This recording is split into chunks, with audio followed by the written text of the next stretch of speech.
You are taking a live look over New York City. This is right outside of the Fox studios there. I want to take you to a skyline view as we do talk about a developing story coming in out of that area. The FBI foiling an apparent terror attack planned at the Israeli consulate in New York City. The Times of Israel obtained a criminal complaint that states an Egyptian national living in Falls Church, Virginia, informed an FBI informant on how to join ISIS and share jihadist propaganda, including a video calling for the murder of Jewish people. The paperwork alleges the suspect encouraged the informant to carry out the attack on the Israeli consulate, even sending him instructions to make a bomb. According to the criminal complaint, the suspect ran social media accounts that supported terror groups like ISIS, Al-Qaeda, and Hamas, and pushed for violence against Jewish people. I do want to pop up this tweet here coming in from Governor Kathy Hochul in New York. She said, "Grateful for the quick action taken by the FBI in apprehending the suspect and preventing this cowardly act of anti-Semitic terror from occurring. Hate has no place in New York, and we will always stand with our Jewish neighbors." The Consul General of New York, who has been on this show frequently, posted on X as well, saying, quote, "The state of Israel deeply appreciates the swift action and cooperation of the American security services in thwarting the attempted attack on our consulate." I do want to discuss the situation even further and more about potential terror attacks, as this is not the first time we've seen something like this happen. Let's bring in Ken Gray. He is a very good friend of the show, distinguished lecturer in the Criminal Justice Department at the University of New Haven, also a retired FBI special agent. Thank you so much for taking the time to be here with us today. Good morning, Josh. Glad to be with you. All right, so first off, the big question here I do want to ask, how does the FBI go about thwarting, foiling plans like this that are so, I guess, intense? You're talking about a potential terror attack in New York City. Yeah, this is something that unfolded relatively quickly. A local police department received a tip about postings on X by Hassan, stating that in support of ISIS and support of Al-Qaeda. They passed that along to the FBI. FBI put an agent, an undercover agent, in contact with him by way of the internet, and it switched from the internet over to secure communications over the internet. And over a period of time of about a month and a half, conversations developed where the undercover was recruited to carry out an act of terrorism. Hassan was providing directions on how to make a bomb, trying to come up with a target. It was not directed at the consulate initially. It was directed at a Jewish target in New York. And over a period of time, he settled upon the consulate there in New York. But this is something that, this is a trade-off here of taking down a case before you've made a full case, and being able to stop this from developing in a very short period of time. The Bureau has switched from allowing cases to develop all the way and then stopping at the last moment to preempting it by doing arrests early on. It's more important to stop events like this from happening than it is to end up developing a full case and arresting on more serious charges. And talking about the criminal case here overall, in order to make this a criminal case, the federal officials would have to, I guess, have information that this is a verifiable threat, a real potential threat, right? They can't just say, well, there was communication, so it's possible. But you're talking here about sending bomb-making instructions and things of that nature. Yeah, he discussed the target. He discussed techniques to attack the target. He suggested either using an assault rifle there to wreak havoc, or to use a TATP bomb, and provided detailed instructions on how to go about constructing the bomb, to include sizes of the ball bearings used for shrapnel inside a suicide vest. So he was giving very detailed instructions and direction on how to carry out this attack. And he was doing it in support of ISIS or in support of Al-Qaeda. I don't know if he specified which one of those two groups that he was carrying out this act, but it was to attack Jews. and he wanted to attack Jews in New York City because there are a lot of them in New York City, according to Hassan. We've reported on several of these foiled terror attacks recently, so I wanted to get your take as well. Are they happening more and more, or are we maybe just hearing more about them now than we did previously?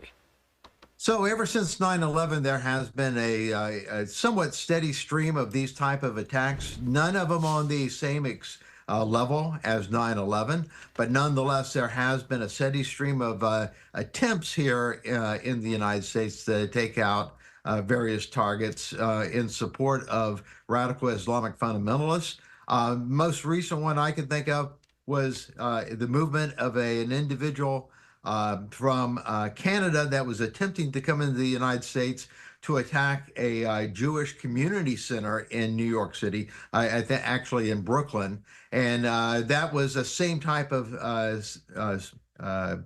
developing case in that the subject was in contact with an undercover agent, was being directed to obtain weapons.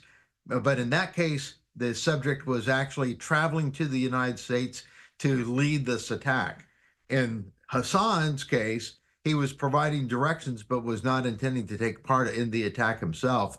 This is an 18-year-old college freshman at George Mason University in Virginia, and he was facing deportation charges even before this most recent terrorist attack was being planned.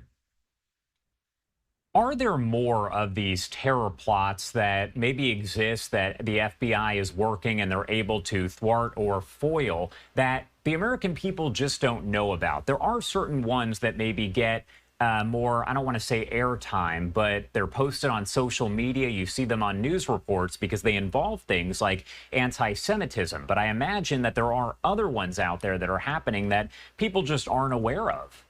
So terrorism is a real tripwire as far as the media is concerned, is that if there is accusations that people are going to be attacked for terrorist purposes, and those normally are picked up by the media, but whether they have legs to them, that is carried and tracked intensely as some cases appear in the media, that's a different matter. Is that some really catch the attention of the press and you see a lot of attention to it, others less so. But there is this relatively steady stream of these type of cases that has been going on, that was going on even before 9/11, but we really became aware of it here in the U.S. when 9/11 happened. That put everybody on alert to be aware of the fact that terrorism may happen at any given moment. But I think that the important thing here is that a lot of these events are thwarted by efforts by the FBI, by the Department of Homeland Security, and by law enforcement in general, because of the fact that they are so attuned to the fact that these are serious matters and that they take great efforts to try to resolve these issues without the terrorist attack actually occurring. What do we know about potential charges and sentences here? You did mention deportation. So what do we know about all of that? So he's being charged with right now with one count of demonstrating how to manufacture an explosive with the intent to murder internationally protected persons. The attack was going to go on at the Israeli consulate in New York City. That carries a potential exposure of 20 years. So the deportation charge would be put on hold. He would serve whatever time he gets for this case if convicted, and then it'd be turned over to ICE for deportation. I guess this could maybe serve as a reminder to folks out there the importance of maybe see something, say something. If you do come across something, even if it's on, let's say, social media or somebody says something to you, you should report it to investigators, right? In this particular case, that's exactly what happened. Someone saw something on X and they reported it to the police, and it resulted in this person being arrested before he could carry out an attack on the Israeli consulate. So absolutely, if you see something that smells like terrorism, you should report it either to the local police or to the FBI tip line. All those types of potential cases, those leads get followed up on to determine whether or not it is a viable threat and whether or not there is something there to actually investigate. But rest assured that any type of lead like that, any type of information you are providing is taken seriously. All right, Ken Gray there at the University of New Haven. Thank you so much, as always, for being here with us and breaking it all down. Anything else you want to add about any of this before I let you go? Interesting case. This one, like the one I described with the person that is being under extradition to the United States to stand charges for this, shows that this is still an ongoing threat and something we should be aware of. All right, Ken, thank you again for being here with us. We appreciate it. Thank you, and happy holidays. Happy holidays.